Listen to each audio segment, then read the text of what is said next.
Accounting no problem में आपका स्वागत है। मैं हूं आरती।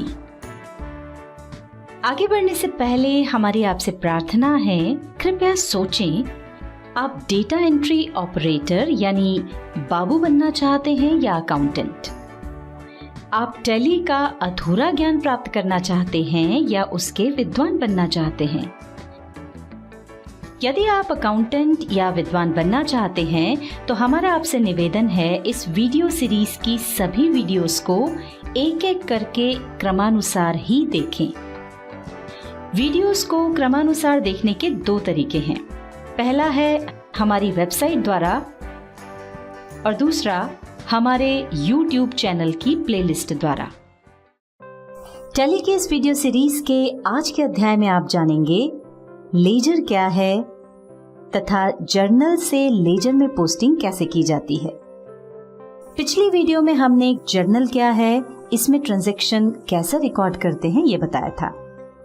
अब हम आगे बढ़ते हैं और देखते हैं कि हमने जो ट्रांजैक्शन रिकॉर्ड किए हैं उनके आधार पर हमसे कोई पूछे कि कुल कितने रुपए नकद आए और कितने रुपए नकद गए और कितने बचे हैं, तो हम क्या और कैसे जवाब देंगे। तो यहाँ हमें जर्नल में कैश अकाउंट से संबंधित एक एक एंट्री को ढूंढना होगा और फिर उनका जोड़ बाकी करके ये बताना होगा कि कुल कितने रुपए नकद आए, कितने गए और क्या बचा है।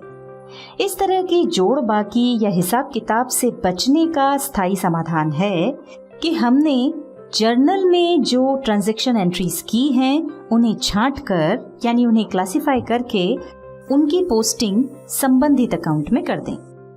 इसे एक उदाहरण से समझ लेते हैं। जैसे कि हमारे जर्नल में कैश अकाउंट से संबंधित जितने भी ट्रांजैक्शन हैं हम उन्हें छांट लेंगे और फिर एक एक करके उनकी पोस्टिंग कैश अकाउंट में कर देंगे और इसी तरह जर्नल की सभी एंट्रीज छांट कर यानी उन्हें क्लासिफाई करके उनकी पोस्टिंग संबंधित अकाउंट में कर देंगे। टैली की इस वीडियो सीरीज में हमने आपको पहले बताया था कि अकाउंट यानी खाता क्या होता है। चलिए एक बार फिर आपको समझा देते हैं कि खाते क्या होते हैं। जब किसी व्यक्ति विशेष, वस्तु, सेवा या आय व्यय इत्यादि से संबंधित समस्त लेन देन एक निश्चित स्थान पर तिथिवार और नियमानुसार रखे जाते हैं तो उसे खाता यानी अकाउंट कहते हैं। किसी भी खाते के दो पक्ष होते हैं, डेबिट साइड और credit side. Debit side left की तरफ होता है और क्रेडिट साइड राइट की तरफ होता है। इसका प्रारूप भी हम फिर से बता देते हैं। ये देखिए, ये इस तरह से होता है।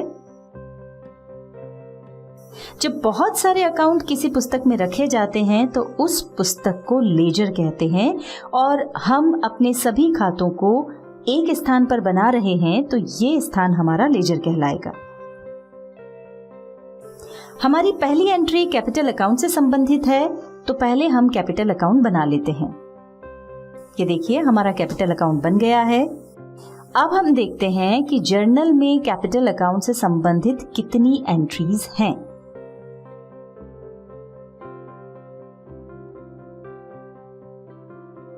जर्नल में कैपिटल अकाउंट से संबंधित एक ही एंट्री है तो हम उसकी पोस्टिंग कैपिटल अकाउंट में कर देते हैं। यहाँ पर एक महत्वपूर्ण बात ध्यान रखें कि हम जिस भी एंट्री की पोस्टिंग करेंगे वो जर्नल में यदि क्रेडिट की है तो अकाउंट में भी उसकी पोस्टिंग क्रेडिट में ही होगी और यदि जर्नल में वो एंट्री डेबिट की है तो अकाउंट में उसकी पोस्टिंग डेबिट में ही होगी।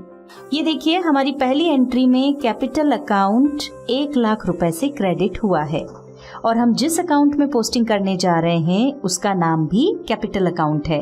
तो क्या यहाँ कैपिटल अकाउंट के अंदर 1 लाख रुपए कैपिटल अकाउंट के ही क्रेडिट करेंगे? ये तो ठीक नहीं लग रहा है। और ऐसा करते भी हैं तो इस अकाउंट में देखने से ये मालूम नहीं पड़ता कि हम जिस एंट्री की पोस्टिंग कर रहे हैं उसका प्रभावित होने वाला दूसरा पक्ष कौन सा है। जैसा कि आप देख रहे हैं, यहाँ दूसरा पक्ष कैश है। तो इसका समाधान ये है कि हम इसकी पोस्टिंग तो क्रेडिट में ही करें, सिर्फ इस एंट्री के साथ प्रभावित होने वाला जो दूसरा अकाउंट है जो कि यहाँ पर कैश अकाउंट है उसका नाम यहाँ लिख दें। हमने इस एंट्री की पोस्टिंग कर दी है, उसकी पहचान के लिए हम इसका कलर येलो कर देते हैं। अब हम कैश अकाउंट बना लेते हैं और जर्नल में कैश से संबंधित जितनी भी एंट्रीज है उन्हें देख लेते हैं। ये देखिए, कैश से संबंधित सारी एंट्रीज को हमने हाईलाइट कर लिया है। अब हम कैश की पहली एंट्री ले रहे हैं। ये डेबिट की एंट्री है, तो हमें इसकी पोस्टिंग तो कैश अकाउंट में डेबिट में ही करनी है, सिर्फ पर्टिकुलर में हम दूसरे पक्ष का नाम लिख देंगे।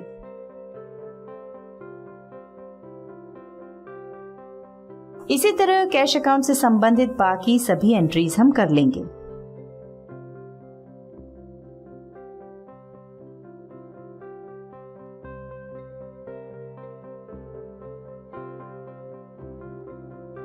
हमने कैश अकाउंट से संबंधित सभी एंट्रीज की पोस्टिंग कर ली है और अब इसी तरह बाकी सभी अकाउंट बनाकर उन अकाउंट्स में जर्नल से पोस्टिंग कर देंगे। हमारी जर्नल की सभी पोस्टिंग उनसे संबंधित अकाउंट्स में यानी लेजर में हो गई है।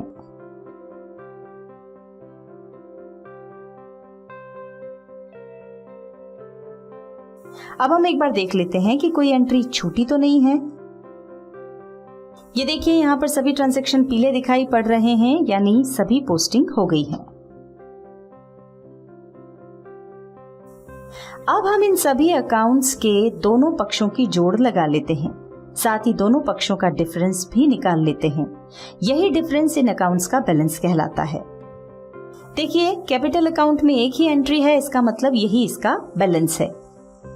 अब कैश अकाउंट के दोनों पक्षों का जोड़ लगाकर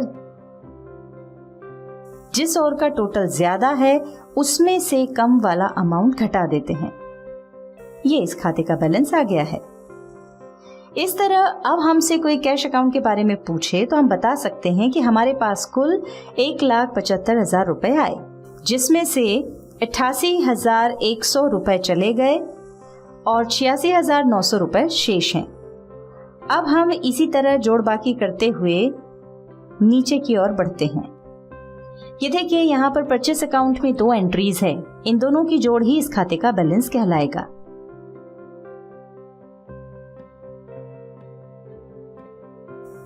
अभी हमने सारे खातों का बैलेंस देख लिया, अब आगे समझते हैं। टैली में हमें पोस्टिंग का काम नहीं करना पड़ता है। जब हम अलग अलग वाउचर के माध्यम से जर्नल एंट्रीज करते हैं तो उसके साथ ही पोस्टिंग भी अपने आप हो जाती है। इसके बाद वाली वीडियो में हम आपको बताएंगे कि ट्रायल बैलेंस क्या है तथा हमने लेजर में जो पोस्टिंग की है उसके आधार पर हम तलपट यानी ट्रायल बैलेंस कैसे बनाते हैं।